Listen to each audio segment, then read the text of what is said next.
le monde.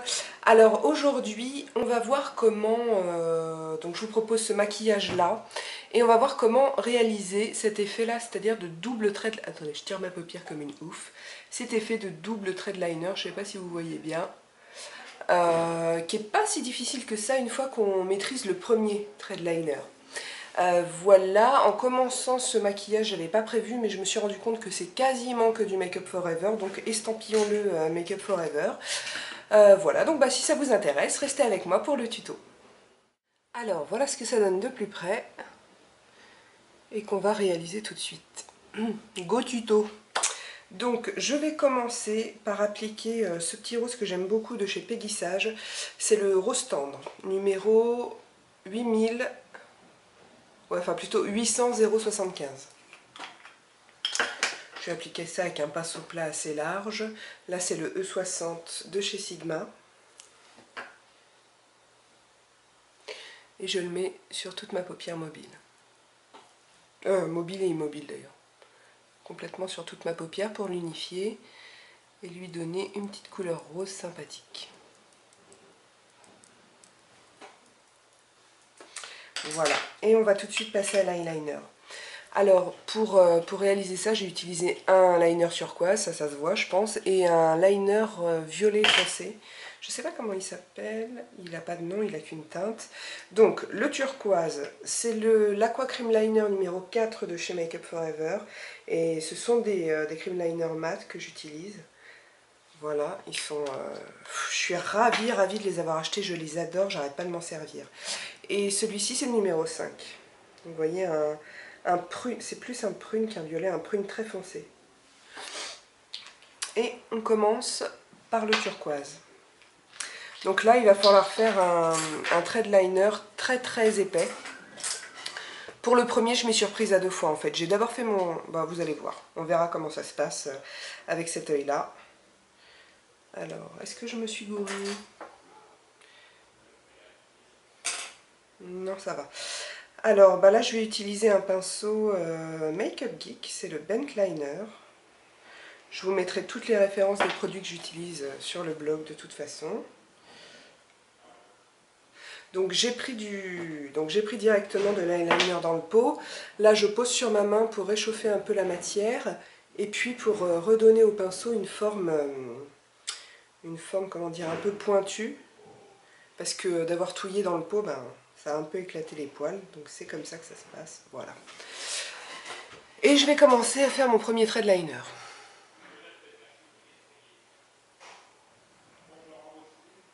Bon, alors je sais pas si vous entendez les voix. Non, je me prends pas pour Jeanne d'Arc. Attendez, j'ai pas mis assez de liner. Je sais pas si vous entendez les voix dans mon couloir, mais je crois qu'il y a des gens qui déménagent. C'est un peu le bordel.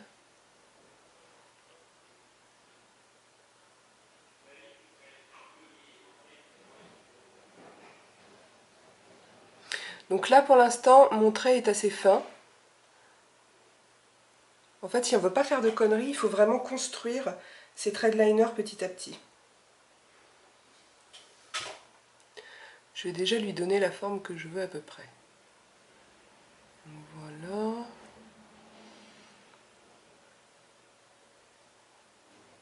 À peu près comme ça. Hop, je fais ma virgule en rejoignant les deux traits.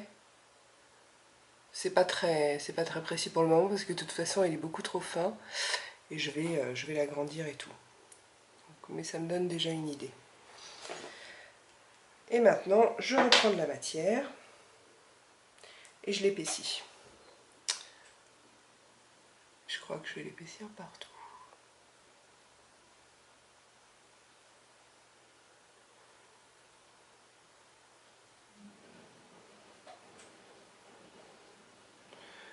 Voilà. Je pense qu'il n'est pas encore assez épais. Ah, désolée pour le téléphone.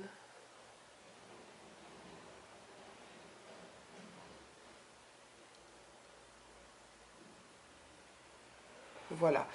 Je vais m'arrêter là pour, en tout cas au-dessus de l'œil, je vais continuer un petit peu la virgule. Si jamais c'est pas assez épais, si je me rends compte après avoir posé le deuxième trait, c'est pas grave, j'en rajouterai par-dessus.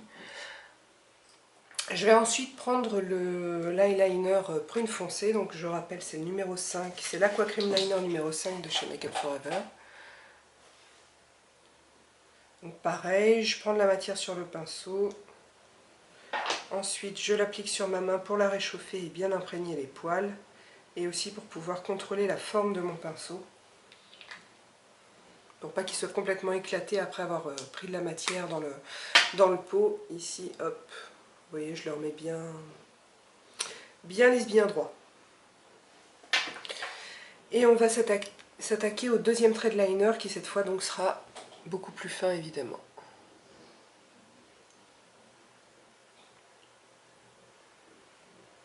Donc bah là, très normal. Hein.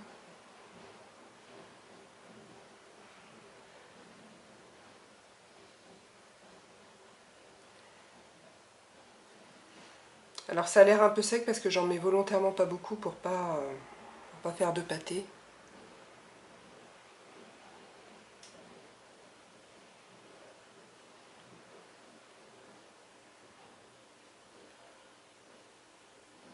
Donc là, je suis la ligne de mes cils tout simplement.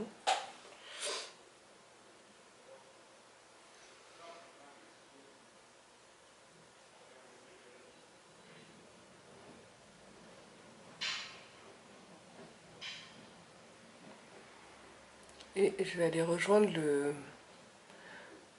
en fait, je vais suivre le tracé de mon premier trait, mais en beaucoup plus fin.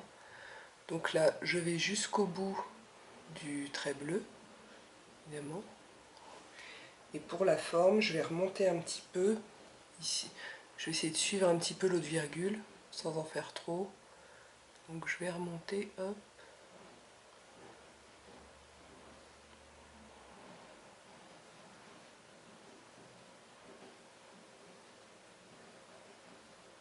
C'est pas facile de faire ça en expliquant. J'espère que c'est assez clair. Comment c'est de l'autre côté? Ah ouais, ce trait-là est plus épais. Bon, mon trait violet est plus épais d'un côté que de l'autre. Et là, moi je trouve que ça se voit, donc je vais épaissir un petit peu celui-ci.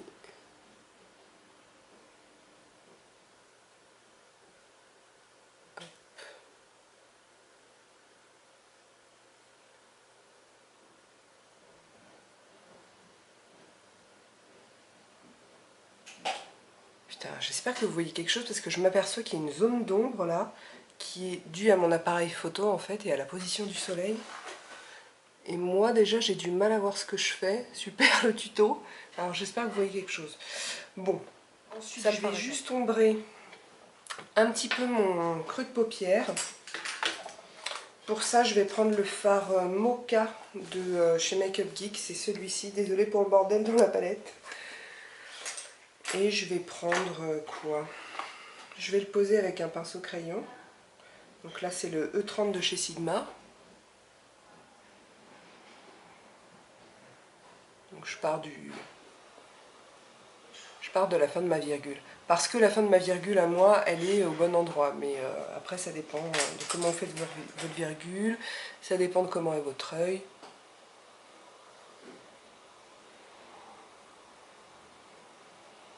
Et j'estompe. Avec, c'est quoi? Le E35 de chez Sigma. J'ai l'impression que j'utilise que du Sigma aujourd'hui, presque.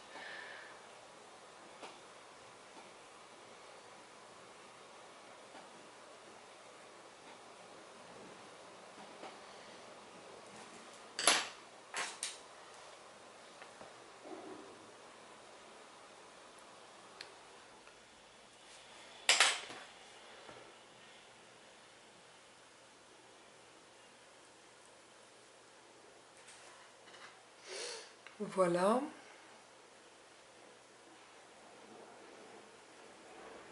Ah bah tiens, j'ai pas posé de touche lumière tout à l'heure. Je vais le faire du coup. Je vais prendre le fard Shroom de chez MAC. Le classique. Hein. C'est celui... Attendez. C'est celui-ci. Donc c'est un champagne. Un champagne irisé mais qui reste vachement discret. Même si j'en mets un paquet là. Là j'ai pris pas mal de matière. Et vous voyez, Je sais pas ce qu'on voit à l'image, mais ça scintille. C'est irisé, mais pas trop non plus. Donc, il est parfait pour la touche lumière. On peut pas trop se louper avec celui-là. Non, il est super. Voilà pour le mascara. Non, j'ai pas fini, pardon. Je suis vraiment... j'ai l'impression que ça fait des semaines que j'ai pas fait de tuto.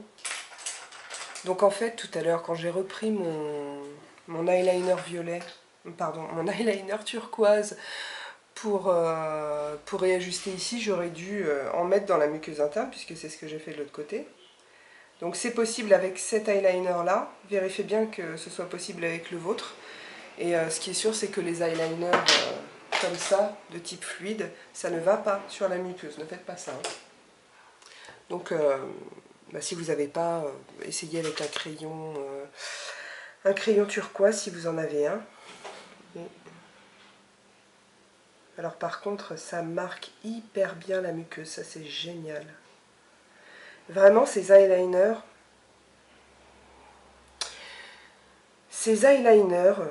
je crois que je vais oser le dire, les Aqua Cream Liner de chez Make Up For Ever, pour moi, sont meilleurs que l'eyeliner Bobbi Brown. Ils sont beaucoup moins secs. C'est pas que le Bobbi Brown est sec, mais il l'est quand même beaucoup plus. Donc ça glisse beaucoup mieux, c'est plus facile à utiliser. Ça tient très bien également. Voilà, je pense qu'une fois que j'aurai fini mon Bobbi Brown, le prochain noir que je vais m'acheter, ça va être le Make Up For Ever. J'aurais pas cru dire ça un jour, mais je suis vraiment hyper étonnée par ces eyeliners. Et enfin, je vais reprendre le violet. Alors, je crois que j'ai fait cette vidéo dans n'importe quel sens. C'est vraiment n'importe quoi. J'ai pris de l'eyeliner, puis reposé, puis repris, puis reposé. Bon, si vous voulez reproduire le maquillage, évidemment, c'est pas la peine de suivre toutes les étapes que je fais dans cet ordre-là, parce que ça va vous prendre des plombes. Mais bon, je vous parle en même temps, tout ça. Voilà, donc je reprends du violet. Et très légèrement, je vais ombrer mon ras de cils inférieur. Putain, mais il y a de l'ombre là. Donc, vous voyez. Et je vais ombrer de l'extérieur sur la moitié environ de l'œil. Bon. Ensuite, je vais mettre un mascara violet. C'est encore du Make Up For Ever. Donc, je pense qu'on va faire un maquillage presque que Make Up For Ever.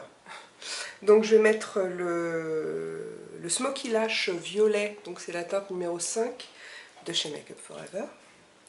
En haut et en bas, je vais en mettre 2 couches et je reviens.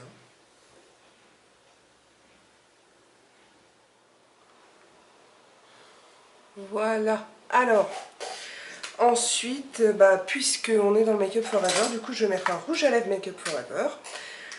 De la palette 5 rouges à lèvres Harmony Corail, donc c'est la numéro 3, je vous montre ce qu'il y a dedans. Enfin, de toute façon, je vous avais déjà présenté tout ça dans la revue de ma dernière commande Make Up For Ever sur vente privée. Je vous mets le lien ici si vous voulez la voir. Voilà, donc des rouges à lèvres dans des teintes corail. Corail rose, corail plus rouge, corail plus foncé. Ce que je trouve super dans cette... Bon alors, les rouges à lèvres sont très bien, ont une très bonne tenue et tout. Il y a différents finis. Et ce que je trouve super, c'est que, vous voyez, cette couleur-là, par exemple, je vais mettre cette couleur-là aujourd'hui. Cette couleur-là, jamais je l'aurais achetée toute seule, en fait. Si j'avais vu cette couleur toute seule, je ne l'aurais jamais achetée. Et j'aurais bien eu tort parce qu'elle est ravissante. C'est pareil pour celle-là. Ça me permet en fait d'aller vers des couleurs vers lesquelles je ne vais pas habituellement. Donc c'est plutôt pas mal ce système de palette. Et je vais poser ça avec le pinceau qui est dans la palette. Pinceau qui est bon, pas mal, rien d'exceptionnel. Il perd quelques poils aux premières applications et ensuite ça va très bien.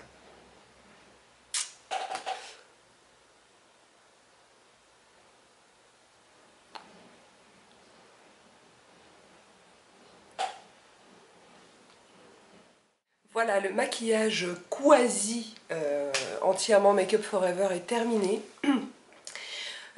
Encore une fois, je le répète, je suis absolument plus que ravie des Aqua Cream Liner. Je trouve que vraiment c'est un produit top top top parce que ça fait eyeliner, oui, mais comme je vous en ai déjà peut-être parlé, oui, je crois que dans la revue, ou plutôt dans le haul j'en avais parlé, ça peut aussi servir de base, ça se travaille aussi en base au doigt. Et on peut faire vraiment plein de choses, faire un trait qu'on estompe, ou alors oui, s'en servir de base directement sur le doigt, s'en servir en eyeliner. Ça tient très très bien une fois que c'est sec. Et par contre, ça n'est pas assez très onctueux à l'application. Enfin, je suis complètement fan de ces eyeliners, je les recommande vivement. Voilà, donc je vais me calmer. Le tuto est terminé, l'hystérie Make-up Forever-esque est terminé aussi. J'espère que ça vous a plu. Si vous avez des questions, vous pouvez le faire sur ma chaîne YouTube, sur la page Facebook du blog ou sur le blog directement. Voilà, en attendant la prochaine revue, le prochain tuto, le prochain n'importe quoi, je vous embrasse très fort et je vous dis à bientôt.